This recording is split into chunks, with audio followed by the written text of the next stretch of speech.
जय हिंद। स्वागत है आपका फैक्ट बॉक्स इंडिया में। जीवन में चाहे जैसे भी परिस्थितियां क्यों ना हो, पर जब आप अपने सपने को पूरा करने की ठान लेते हैं तो उन्हें पूरा करके ही रहते हैं। ऐसा कहना है भारत रत्न डॉक्टर APJ अब्दुल कलाम जी का। इस वीडियो में आज हम आपको उनसे जुड़ी जानकारियाँ देंगे जिससे आप उनके महान व्यक्तित्व को और करीब से जान पाएंगे। आइए जानते हैं कलाम जी के लाइफ स्टोरी के बारे में। 15 अक्टूबर 1931 तमिलनाडु राज्य के रामेश्वरम में एक छोटा सा गांव धनुषकोडी में उनका जन्म हुआ। उनका पूरा नाम अबुल पाकिर जैनुलाब्दीन अब्दुल कलाम था। उनके पिता का नाम जैनुलाब्दीन और माता का नाम आशिया अम्मा था। उनके पिता ना तो ज़्यादा पढ़े लिखे ना ही ज़्यादा पैसे वाले थे।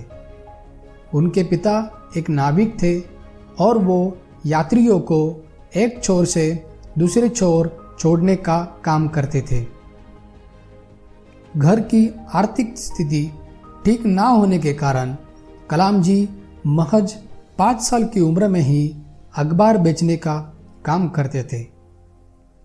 पढ़ाई में वो अच्छे थे, पर गणित में उनकी खास रुचि थी। गणित सीखने के लिए वो अपने अध्यापक स्वामीयर जी के पास सुबह 4 बजे उठकर पढ़ने जाते थे। स्वामीयर जी बच्चों को निःशुल्क पढ़ाते थे।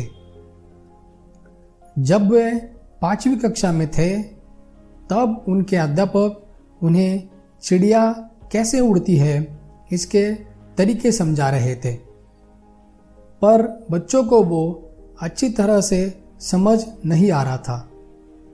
तब उन्होंने बच्चों को समुद्र तट ले जाकर चिड़िया दिखाकर समझाया। उन चिड़ियाओं को देखकर कलाम जी ने तय किया कि वे भविष्य में विमान वैज्ञानिक ही बनेंगे। कलाम जी ने रामनाथपुरम मैट्रिकुलेशन से अपनी स्कूल की पढ़ाई पूरी की। बाद में यूनिवर्सिटी ऑफ मद्रास में फिजिक्स की और उसके बाद मद्रास इंस्टीट्यूट ऑफ टेक्नोलॉजी से एरोस्पेस इंजीनियरिंग की पढ़ाई पूरी की। कलाम जी पायलट बनना चाहते थे और एक बार इंडियन एयरफोर्स में 8 जगहों के लिए सिलेक्शन होना था। कलाम जी ने वहाँ प्रयास किया और उनकी 9वीं रैंक आई, पर वहाँ जगह 8 ही थी, इसलिए उनका सिलेक्शन नहीं हो पाया। बाद में उन्होंने DRDO ज्वाइन किया। वहाँ उन्होंने एक छोटा सा हेलीकॉप्टर बनाया। 1969 में कलाम जी इसरो में शामिल हुए। वहाँ उन्होंने कई उपग्रह प्रक्षेपण परियोजनाओं में अपनी अहम भूमिका निभाई। प्रोजेक्ट डायरेक्टर के रूप में भारत के पहले स्वदेशी उपग्रह प्रक्षेपण यान यानी कि SLV-3 के निर्माण में अहम भूमिका निभाई। SLV-3 से ही 1982 में रोहिणी उपग्रह सफलतापूर्वक लॉन्च किया गया। यह उपग्रह भारत का पहला उपग्रह था। इस प्रकार भारत इंटरनेशनल स्पेस क्लब के सदस्य बन गए। कलाम जी ने अग्नि और पृथ्वी जैसे पावरफुल मिसाइल बनाई और उनके ही लीडरशिप में भारत ने 1998 में 11 और 13 मई को पोखरण न्यूक्लियर टेस्ट की और इसी तरह भारत ने परमाणु हथियार निर्माण में सफलता हासिल की। ऐसे परीक्षणों के बाद ही उनको मिसाइल मैन के नाम से जाना गया। उनके इस शानदार योगदान के बदौलत उन्हें 1981 में पद्म भूषण, 1990 में पद्म विभूषण और 1997 में सबसे बड़ा नागरिक सम्मान यानी भारत रत्न से नवाजा गया। इसके अलावा देश के 30 विश्वविद्यालय और कई संस्थानों से डॉक्टरेट की उपाधि मिली। 25 जुलाई 2002 को वे भारत के 11वें राष्ट्रपति बने। 2007 तक वे इस पद पर बने रहे।